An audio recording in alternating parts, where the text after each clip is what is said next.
بسم اللہ الرحمن الرحیم۔ السلام علیکم ناظرین، انداز بیان چینل کے ساتھ شہباز شفقت مرزا۔ ناظرین، آج کی ویڈیو مکہ مکرمہ قبل از اسلام، جغرافیائی اور اس کا سماجی منظرنامہ آپ کے سامنے رکھوں گا۔ اگر آپ 1400 سال سے بھی زیادہ پیچھے سفر کریں تو مکہ مکرمہ جزیرہ عرب کے مغربی حصے حجاز میں واقع ایک چھوٹی سی وادی کے طور پر نظر آتا ہے۔ یہ شہر سطح سمندر سے تقریباً 300 میٹر بلند اور چاروں طرف سے سنگلاخ پہاڑوں نے اسے گھیر رکھا تھا۔ شمال میں جبل قیقان، جنوب میں جبل ابو قبیس اور مشرق و مغرب میں مختلف پہاڑی سلسلے اس وادی کو ایک قدرتی حصار فراہم کرتے تھے۔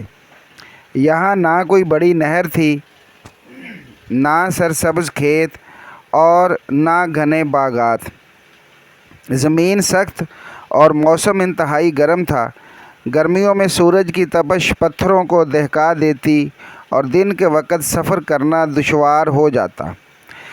اس وادی کی سب سے بڑی نعمت زمزم کا کنواں تھا، جو حضرت ابراہیم اور حضرت اسماعیل علیہ السلام کے زمانے سے زندگی کا سرچشمہ بنا ہوا تھا۔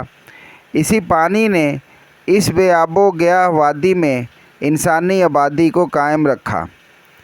مکہ کے گرد و نواح میں چند چھوٹے چشمے اور موسمی نالے موجود تھے، لیکن مستقل پانی کا ذریعہ صرف زمزم تھا۔ جغرافیائی اعتبار سے مکہ کی اہمیت اس کے محل وقوع میں پوشیدہ تھی۔ یہ شہر جنوبی عرب یعنی یمن اور شمالی علاقوں شام و فلسطین کے درمیان واقع بین الاقوامی تجارتی راستے پر تھا۔ یمن سے آنے والے قافلے خوشبوئیں، مسالے، کپڑے اور قیمتی اشیاء لے کر شمال کی طرف جاتے، جبکہ شام سے اناج، اسلحہ اور دیگر سامان جنوب کی طرف لایا جاتا۔ مکہ اس شاہراہ کا ایک اہم پڑاؤ بن چکا تھا۔ جب صبح کی پہلی کرنیں پہاڑوں کی چوٹیوں کو چھوتیں تو مکہ کی گلیوں میں زندگی جاگ اٹھتی، بازار کھلتے، تاجروں کی آوازیں بلند ہوتیں، اونٹوں پر سامان لادا جاتا اور دور دراز سفر کے لیے قافلے تیار ہوتے۔ قریش کے تاجر شام، یمن، عراق اور بحرین تک سفر کرتے تھے۔ ان کے لیے تجارت صرف معاشی سرگرمیوں کا نام نہیں بلکہ زندگی کا محور تھی۔ قریش اس شہر کا سب سے طاقتور قبیلہ تھا۔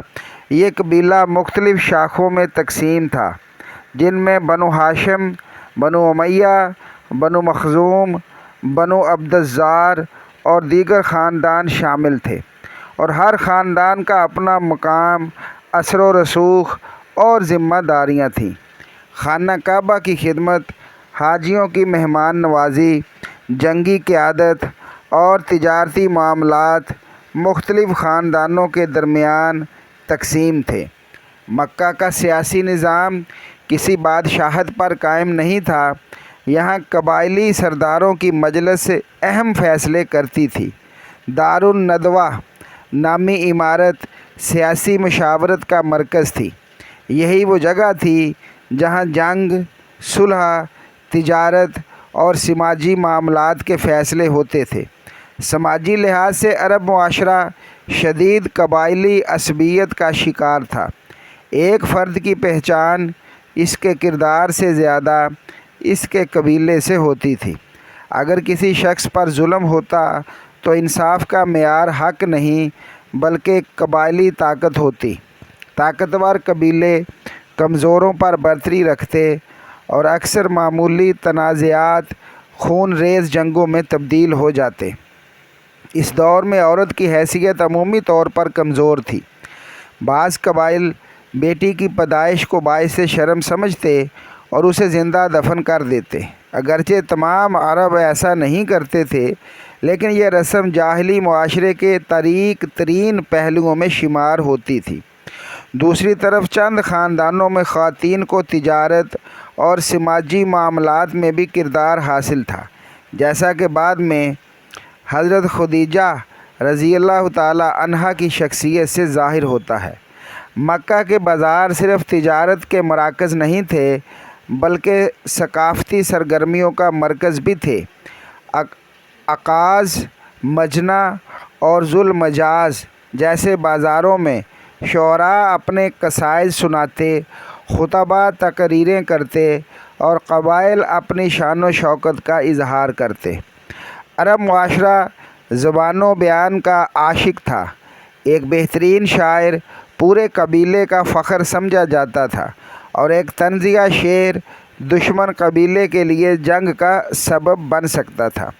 مذہبی اعتبار سے مکہ ایک عجیب تضاد کا شکار تھا۔ خانہ کعبہ حضرت ابراہیم علیہ السلام کی توحیدی یادگار تھا، مگر اس کے گرد 360 سے زائد بت رکھے جا چکے تھے۔ عرب اللہ تعالیٰ کو خالق مانتے تھے لیکن عبادت میں مختلف بتوں کو شریک کرتے تھے۔ لات، منات، عزا اور حبل جیسے بت ان کے مذہبی نظام کا حصہ بن چکے تھے۔ ہر سال حج کے موسم میں پورے عرب سے لوگ مکہ آتے۔ یہ مذہبی اجتماع تجارتی اور سیاسی فوائد بھی پیدا کرتا تھا۔ اس دوران جنگیں روک دی جاتیں اور مختلف قبائل ایک دوسرے سے روابط قائم کرتے۔ یوں مکہ پورے عرب کا مذہبی، معاشی اور سماجی مرکز بن گیا تھا۔ مکہ کے گرد پھیلے پہاڑ دن کے وقت سورج کی روشنی میں سرخ اور سنہری رنگ اختیار کر لیتے، شام کے وقت یہی پہاڑ سیاہی میں ڈوب جاتے اور وادی پر ایک پراسرار سکوت طاری ہو جاتا۔ قافلے آتے جاتے رہتے، بازار آباد رہتے، قبائل اپنی برتری کے خواب دیکھتے رہتے، مگر کسی کو معلوم نہ تھا کہ انہی پہاڑوں کے درمیان ایک ایسا انسان پیدا ہو چکا ہے جو جلد پوری دنیا کی تاریخ بدل دے گا۔ یہ وہ زمانہ تھا جب عرب اپنی بہادری، سخاوت اور مہمان نوازی کے باوجود اخلاقی انتشار کا شکار تھا۔ شراب نوشی، سود، قبائلی جنگیں اور معاشرتی ناانصافیاں عام تھیں۔